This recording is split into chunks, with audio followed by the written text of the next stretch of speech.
Hi there, welcome to Floating in Dreams. This is going to be my top 10 favorite K-Beauty face and cheek products.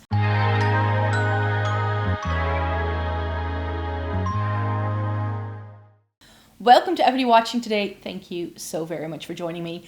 Today we are going to be kicking off a two-part series, part of the series that I'm doing all week with nothing but K-Beauty. I thought I could share with you my favorite K-Beauty products. Today we're doing face and cheek, and tomorrow we will be doing eyes and lips. I thought I could split that up and share with you my top 10 favorite products by K-Beauty brands in those categories. I just feel that K-Beauty gets an incredibly bad rep for no reason. I understand why some people may not like it, because yes, their complexion products aren't super inclusive for people with deeper skin tones. Neither do they make products that very much fit the Western makeup standard. But just because it doesn't go with what we're used to seeing doesn't mean that the products aren't actually good. I think actually that if you are looking for truly innovative products within the makeup world, that K-Beauty is the part where you need to search.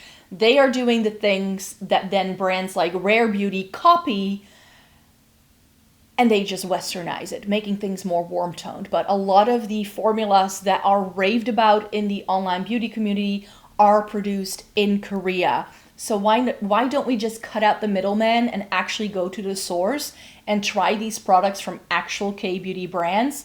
Because they are doing some really, really cool things. And that's why I wanted to show you my top 10 favorites. As I mentioned, today we're doing like face, complexion products, as well as cheek products, so blushes, bronzers, highlighters, that sort of thing.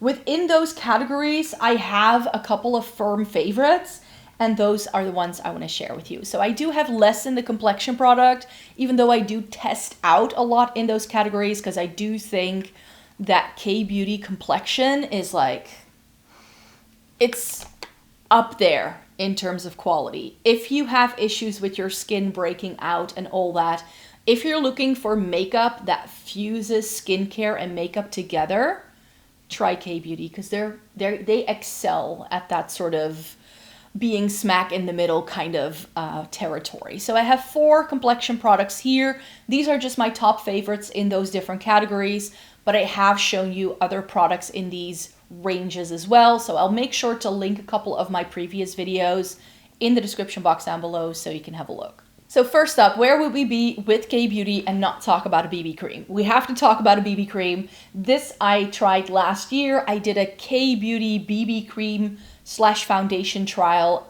in 2023. And this is the BB cream that came out on top. The Missha Choboyang BB cream in shade 17. I love this stuff. It goes out of stock all the time on YESSTYLE. That's where I buy my K-Beauty stuff. And I have a code with them in the description box for 5% off. It's Float Dream 23 in case you are curious. Yeah, this goes out of stock all the time because it is a favorite. This is the more hydrating version, I find, of the Perfect Coverage BB cream that Missha also does, and that used to be my favorite. So that's still in the number 2 spot. But this one has knocked it down a notch because for my dry skin, I like this just a little bit better. Sticking to foundations, if you saw my video that went live earlier in the week, I showed you this guy from Clio. This is the Kill Cover Mesh Glow Cushion. This is a travel size. It's in shade 2 BP Lingerie, and this is such a good little cushion foundation. I ended up trying a bunch of cushion foundations this year. 2024 is the year of the cushion foundation. The Tear foundation went viral this year. They have extended their shade range to having like 40 or 50 different shades now. So if you want to try K-Beauty cushions, then maybe try that. But Clio is a brand I love. I really adore their eyeshadow. They do some good lip products as well. And so I wanted to try some of their foundations as well. And their Mesh Glow is definitely one that's very revered and hyped up. I decided to just buy a mini because I was testing out 12 of these things, and what if I don't like it? And this is one of the ones that truly stood out to me in the trial of 12 different cushions. And because it's travel size, it's super easy to use. It is a touch too yellow for me, but with this, it's not so yellow that I cannot get away with it. Once the rest of my makeup is done, it is absolutely fine. But yeah, I do really enjoy this product, and I love that they do the travel size. For concealer, I have a firm K-Beauty favorite. This is the Saem Cover Perfection Tip Concealer in shade 0.5. I tried this a couple of years ago, but at the time I couldn't determine my shade, so I got a shade too dark for me and I didn't love it. This I feel is really, really similar to the Kiko Milano Skin Tone Concealer, which is one of my favorite concealers at the drugstore. So this, however, is really, really affordable. It is as cheap as chips, as they say in the UK. It is roughly, I think it's under €5, if I'm not mistaken. It doesn't come with a whole lot of product, but because it is a high coverage foundation, all you need is a couple of drops and it will cover everything you need it to cover. And I go back to this all the time. And finally, a product that is on my face today is this guy right here. This is the Etude House Secret Beam Powder. I think that's what it's called. Yeah, Secret Beam Powder Compact in light pearl beige. So I put this in my Shop My Stash again after using another powder for a bit. Because I was trying to hit pan on it earlier in the year, and as you can see, I managed to do that, but there is plenty of product left. This is really, really similar to Hourglass's Diffused Light. I have a Kiko powder I like as a substitute for that, but now I have also found a K-Beauty one. Not sure this is still available because this has been in my makeup collection for quite some time. You can see the dip I have created in it, and there is a lot of product in here left, and I don't use a lot of powder every single time I do my makeup. But yeah, this has been great. It has a slight yellow undertone, so that may not work for everyone, but for me, I find that slight yellow undertone helps to neutralize a lot of the other things that are going on in my makeup usually. So I love it, and this has a little bit of pearl in so that your makeup doesn't look flat and it's not too drying, which has been the case with a lot of K-Beauty powders that I've tried in the past. A lot of K-Beauty products are geared toward oily skin types, and I have pretty dry skin. So for me, this works really well. It's more of a finishing powder, more so than anything else, I would say. Going into the cheek products then, from the sort of complexion products, and the only bronzer-like product that I've tried from K-Beauty brands that I have fallen in love with is this product from Peri Para. It's their V shading, ink V shading in Almond Brown 01.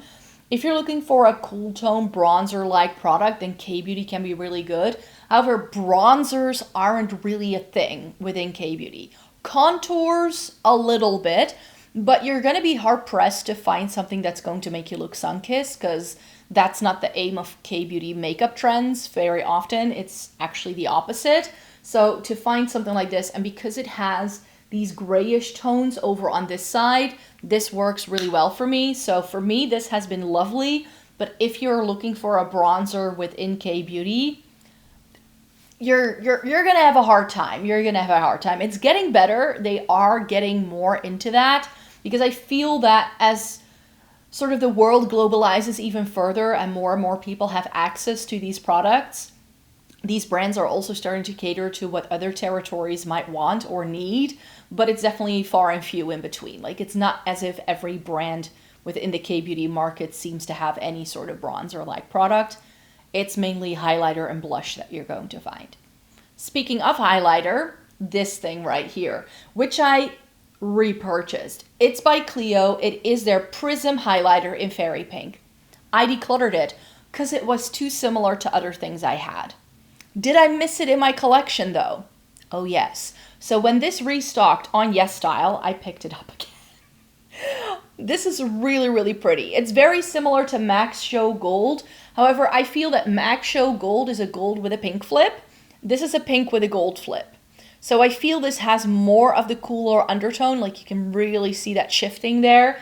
It's really, really pretty. It's not too high shine in your face like Boom Kapow pigment, but it gives like a really nice subtle lit from within, like glass-like finish. I have a couple of other K-Beauty highlighters that I also love, but this is one that definitely stood out to me, and I just regretted getting rid of it so much that I had to buy it yet again. But blush, I feel, is definitely a category where K-Beauty shines, especially if you're looking for a little bit more paler options, cooler toned options. Like, sometimes people ask me if I know a good lavender or lilac blush recommendation.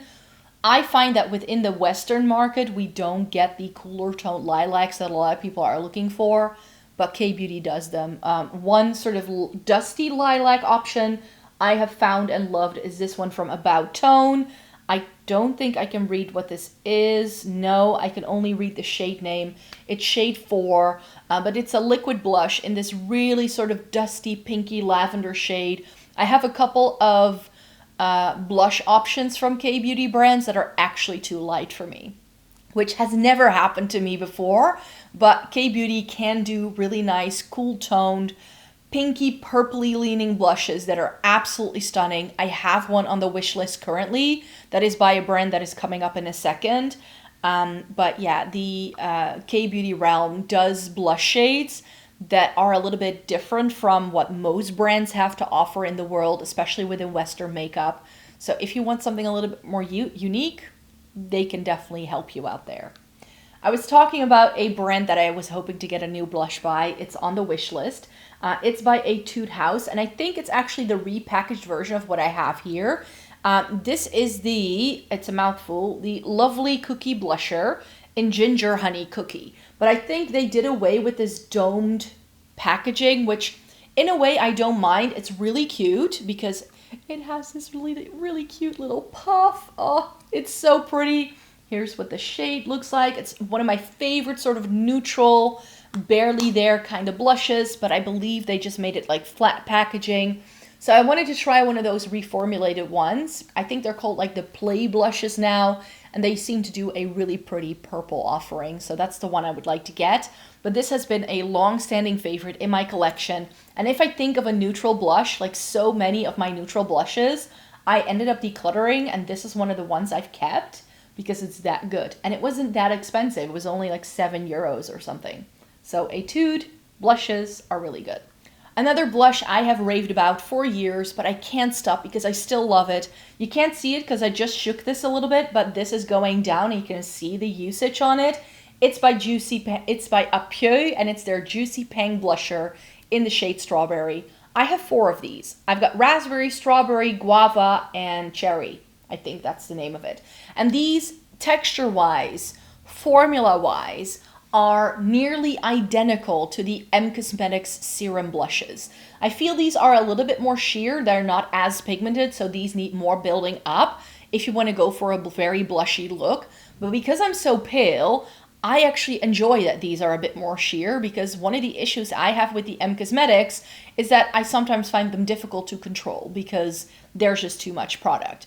Another thing that I like about it is that this comes in weird packaging to some, because it's like a nail polish bottle. It just has a brush, but that makes it a lot easier to control than the little dropper style that the M Cosmetics has. So for me, this works wonders. The Apieu Juicy Pang blushers have been favorites in my makeup collection for years now, and I still reach for them all the time. This shade Strawberry is my most worn.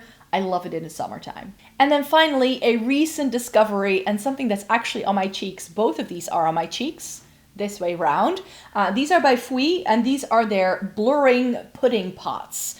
That's what I think they're called. I have this red one in D-Day and this purpley one in the shade Slayy, and Slayy is the one I've been reaching for the most.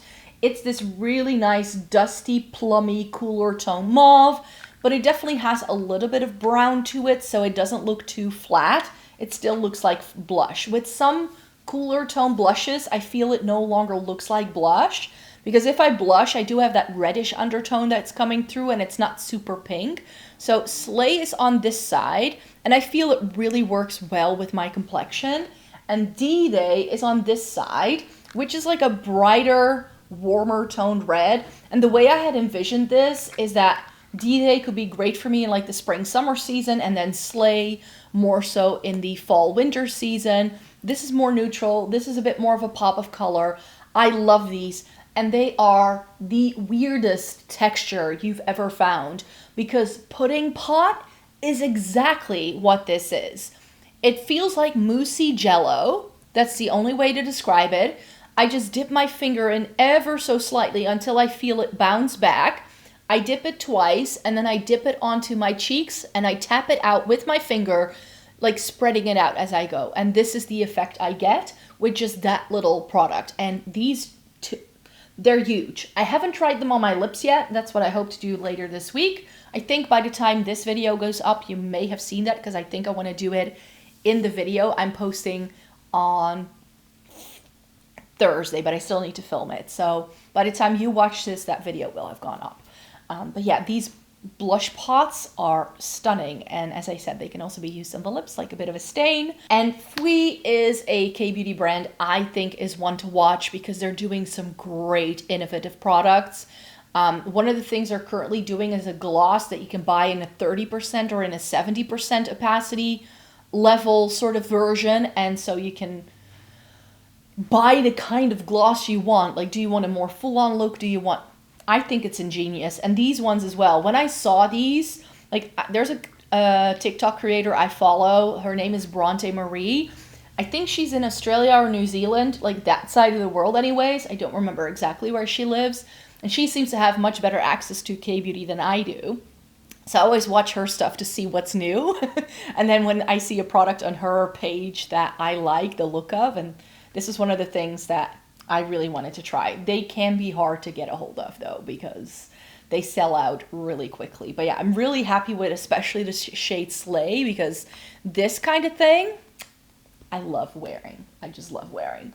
So that was part 1 of my K-beauty favorites. Come back tomorrow for part 2, when I'm going to be talking about my favorite eye products as well as my favorite lip products. So hope to see you then. And of course, I will film more videos for you next week. I do 4 videos every single week. So I hope you'd like to stay tuned and come back for more. And then I hope to see you in my next one. Bye-bye.